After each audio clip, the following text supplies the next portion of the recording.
Your internet school চ্যানেলে তোমাদের সকলকে স্বাগত। তো আজকে আমরা ক্লাস 7-এর রায়ান মার্টিন কোশ্চেন ব্যাংক অনুসারে মডেল সেট 4-এর কোশ্চেন অ্যান্সারগুলো সলভেশন করব। তো দেরি না করে চলো ভিডিওটা শুরু করা যাক। তো প্রথমে আছে 1 সভ্য সমাজ থেকে দূরে পালিয়ে গিয়ে গণেশ। অপশান ক হিমালয়ের গিরিগুহায়, অপশান খ গভীর জঙ্গলে, অপশান গ মহাকাশে, অপশান ঘ বাড়িতে আশ্রয় নিয়েছিলেন। ঠিকটা হবে অপশান ক হিমালয়ের গিরিগুহায় আশ্রয় নিয়েছিলেন। তারপর 1-2 হিন্দু মুসলমানের অটুট মিলন পরিলক্ষিত হয়। অপশান ক অর্থনৈতিক, অপশান খ সামাজিক, অপশান গ শিল্পকলা, অপশান ঘ রাজনৈতিক ক্ষেত্রে। সঠিকটা হবে অপশান গ শিল্পকলায়। তারপর 1-3 ছন্দবাজি। অপশান ক ঘড়ির কাঁটায়, অপশান খ মোটর চাকায়, অপশান গ রেলগাড়িতে, অপশান গ দিনরাত। সঠিকটা হবে অপশান খ মোটর চাকায়।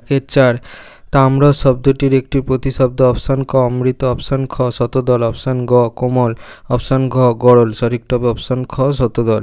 তারপর 1-5 চা একটি। অপশান ক ইতালীয়, অপশান খ তিব্বতী, অপশান গ স্পেনীয়, অপশান ঘ চীনা শব্দ। সঠিকটা হবে অপশান ঘ চীনা শব্দ। তারপর 1-6 টোপর শব্দটি। অপশান ক তদ্ভব শব্দ, অপশান খ তৎসম শব্দ, অপশান গ খাঁটি দেশি শব্দ, অপশান ঘ অর্ধ তৎসম শব্দ। সঠিকটা হবে অপশান গ খাঁটি দেশি শব্দ।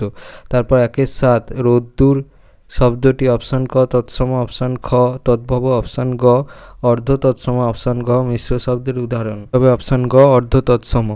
তারপর 1-8 মিশ্র শব্দের একটি উদাহরণ হলো অপশান ক আকাশগাং, অপশান খ তামাক, অপশান গ দ্বীপশলাকা, অপশান ঘ গ্রাম। সঠিকটা হবে অপশান ক আকাশগাং। তারপর 1-9 শব্দগুলির মধ্য থেকে ইংরেজি শব্দটি হলো অপশান ক সাবান, অপশান খ আনারস, অপশান গ লিস্ট, অপশান ঘ কৃষ্ণ। সঠিকটা হবে অপশান গ লিস্ট। 2-1 আমি পৃথিবীকে বাঁচানোর চেষ্টা করছি বক্তাকে। উত্তরটা হবে গণেশ। তারপর 2-2 পাগলা গণেশের মতে পৃথিবী বাঁচানোর ওষুধ কী ছিল? উত্তরটা হবে কবিতা লেখা। তারপর 2-3 আত্মকথা গল্পটি কার জীবন কথা? উত্তরটা হবে রামকিঙ্কর বেইজ। তারপর 2-4 ভুবন বিখ্যাত মিনারিকাটির নাম কি? উত্তরটা হবে তাজমহল। তারপর 2-5 দেহদাসে সুবরদে, এখানে দাস কাকে বলা হয়েছে? উত্তরটা হবে কবিকে। তারপর 2-6 মক্ষিকাও গলে না গো পড়িলে অমৃত হ্রদে, এখানে মক্ষিকা শব্দের অর্থ কি? উত্তরটা হবে মাছি। তারপর 2-7 শূন্যস্থান পূরণ করো ড্যাশ, সেখান থেকে গ, সেখান থেকে গা, তাহলে গাত্র হবে শূন্যস্থানের অংশটায়। তারপর 2-8 জোছনা শব্দটি কোন মূল শব্দ থেকে এসেছে? উত্তরটা হবে জ্যোৎস্না। তারপর 2-9 যে কোনো একটি মিশ্র শব্দের উৎস নির্ণয় করো। 2.9.1-এ বলেছে রেলগাড়ি, আর 2.9.2-তে বলেছে হচ্ছে বাবুয়ানা। এটা হবে হচ্ছে বিদেশি তদ্ভব রেলগাড়ি, আর তারপর বাবুয়ানাটা হবে হচ্ছে বিদেশি প্রত্যয়যুক্ত মিশ্র শব্দ। তারপর 2-10 পাণিনি কর্তৃক সংস্কারকৃত ভাষার নাম কি? উত্তরটা হবে সংস্কৃত। তারপর 2-11 ফসল শব্দটি কোন ভাষা থেকে বাংলা শব্দভাণ্ডারে এসেছে? উত্তরটা হবে আরবি। তারপর 3-1 কালিয়ার বনের মধ্যে সোনাটিয়ার সঙ্গে কার সাক্ষাৎ হয়েছিল? উত্তরটা হবে ঘড়িওয়ালা। তারপর 3-2 মাকু কী দিয়ে তৈরি? উত্তরটা হবে ঘড়ির কলকবজা। তারপর 3-3 সোনাটিয়া সঙের কাছে কি চেয়েছিল? সোনাটিয়া সঙের কাছে হচ্ছে প্যাপা পুতুল কিনবে, ওইটা চেয়েছিল। মাকুকে চিনে নেওয়ার কি উপায় ঘড়িওয়ালা সোনাটিয়াকে বলেছিল? ওকে চিনে নেওয়ার উপায় হচ্ছে সুন্দর লালচে কোঁকড়া চুল, ছাই রঙের চকচকে চোখ, আর নাকের ডগায় কালো তিল, এইটা দিয়ে মাকুকে চেনা যায়, এই কথাটাই ঘড়িওয়ালা সোনাটিয়াদের বলেছিল। মাকুকে তৈরি করতে কত সময় লেগেছিল? উত্তরটা হবে 17 বছর। মাকু নামক তোমাদের পাঠ্যটি কী জাতীয় রচনা? উত্তরটা হবে অ্যাডভেঞ্চারধর্মী কিশোর উপন্যাস। তারপর 4-1 চর্চার অভাবে মানুষের মনে আর ওসবের উদ্রেক হয় না, মানুষের মন থেকে কোন কোন অনুভূতিগুলো হারিয়ে গেছে?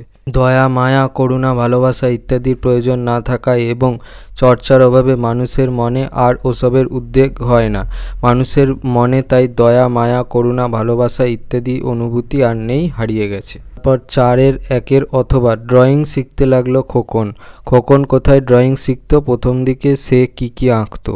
স্কুলে খোকন ড্রয়িং শিখতো প্রথম দিকে টুল, টেবিল, চেয়ার, কলসি, কাপ, এমনকি একটা আস্ত গরুও এঁকে ফেললো খোকন। এই সময় সে যা দেখতো তারই ছবি আঁকতো। 4-2 একুশের কবিতা কার লেখা? 21শে ফেব্রুয়ারি দিনটি কোন বিশেষ দিন হিসেবে পালন করা হয়? একুশের কবিতা আশরাফ সিদ্দিকীর লেখা। ফেব্রুয়ারি দিনটিকে আন্তর্জাতিক ভাষা দিবস এবং আন্তর্জাতিক মাতৃভাষা দিবস হিসেবে পালন করা হয়। 4-2 অথবা কবি যখন ছবি আঁকেন তখন কি কি ঘটনা ঘটে তা আঁকা লেখা কবিতা অবলম্বনে লেখো। ছবি আঁকতে বসেন তখন যে তিনটি শালিক ঝগড়া করছিল তারা ঝগড়া থামিয়ে দেয়। অবাক দৃষ্টিতে তাকিয়ে থাকে চড়ুই পাখি। মাছ শিকার ভুলে মাছরাঙা তার নীল রং শিল্পীকে ধার দিতে চায়। প্রজাপতির ঝাঁক অনুরোধ করতে থাকে তাদের যেন রাখা হয় শিল্পীর আঁকাতে, এবং গর্ত থেকে ইঁদুর পিট চোখে তাকাতে থাকে। কবিকে পেয়ে রংতুলিরাও বেজায় খুশি হয়ে ওঠে। কবি যখন ছবি আঁকেন তখন এইসব ঘটনা ঘটে। পরের 3 আমি প্রথম শুরু করি। কে প্রথম কোন কাজ শুরু করেছিলেন? চিত্রকর ও ভাস্কর রামকিঙ্কর বেইজ শান্তিনিকেতনের শিক্ষণনীতিতে প্রথম অয়েল পেন্টিং বা রঙের কাজ করা শুরু করেন। যেহেতু তখনও শান্তিনিকেতনের কলা বিভাগে অয়েল পেন্টিং চিত্র মাধ্যমটির সূচনায় হয়নি, তাই রামকিঙ্করের এ ব্যাপারে চরম কৌতূহল ছিল। তাই তিনি চিত্র সামগ্রীর দোকানে গিয়ে বলেন, অয়েল পেন্টিং করব, কী রং আছে, কিভাবে করলে হয় দেখান। তারা অয়েল পেন্টিং এর সরল পদ্ধতি তাকে বলে দেন। এরপর তিনি গার্ল অ্যান্ড দ্য ডগ নামে একটা ভালো তেল রঙের কাজ করেন। 4-এর 4 রংতুলিরা বেজায় খুশি আজ দুপুরে আমায় পেয়ে। আমায় বলতে কাকে বোঝানো হয়েছে? রংতুলিরা তাকে পেয়ে খুশি কেন? এখানে কবিকে বোঝানো হয়েছে। শিল্পী ছবি আঁকেন রং এবং তুলি দিয়ে। কবি শিল্পী ওই রং আর তুলি দিয়ে প্রকৃতির ছবি আঁকছেন বলে তারা খুব খুশি।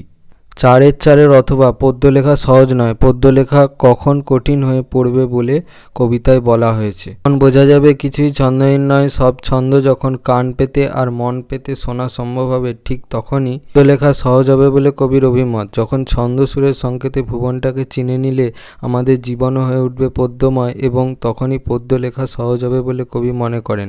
কান না দেওয়া হয় তাহলে পদ্য লেখা সহজ নয়, পদ্য লেখা কঠিন হয়ে উঠবে। যদি এই ভিডিওটা ভালো লেগে থাকে তাহলে ভিডিওটাকে অবশ্যই লাইক করে দিও এবং আমাদের চ্যানেলটাকে অবশ্যই সাবস্ক্রাইব করে দিও। এই ধরনের ভিডিও নোটিফিকেশান চটজলদি পেতে হলে আমাদের চ্যানেলটাকে সাবস্ক্রাইব করার পাশাপাশি পাশে থাকা বেল আইকনে গিয়ে অবশ্যই ক্লিক করে দাও, যাতে করে ভিডিও আপলোড হওয়ার সাথে সাথেই তোমরা তার নোটিফিকেশান পেয়ে যাও। আর দেখবে এই ভিডিওর ডিসক্রিপশানে আমাদের টেলিগ্রাম এবং হোয়াটসঅ্যাপ গ্রুপের লিঙ্ক দেওয়া আছে, সেখানে তোমরা চটজলদি জয়েন করো। এই সমস্ত কোশ্চেন অ্যান্সার সলভেশনের পিডিএফ এবং বিভিন্ন সাজেশনের পিডিএফ ফ্রিতে কালেকশন করার জন্য। তো আজকের মতো ভিডিওটা এই পর্যন্তই। দেখা হচ্ছে পরবর্তী ভিডিওতে।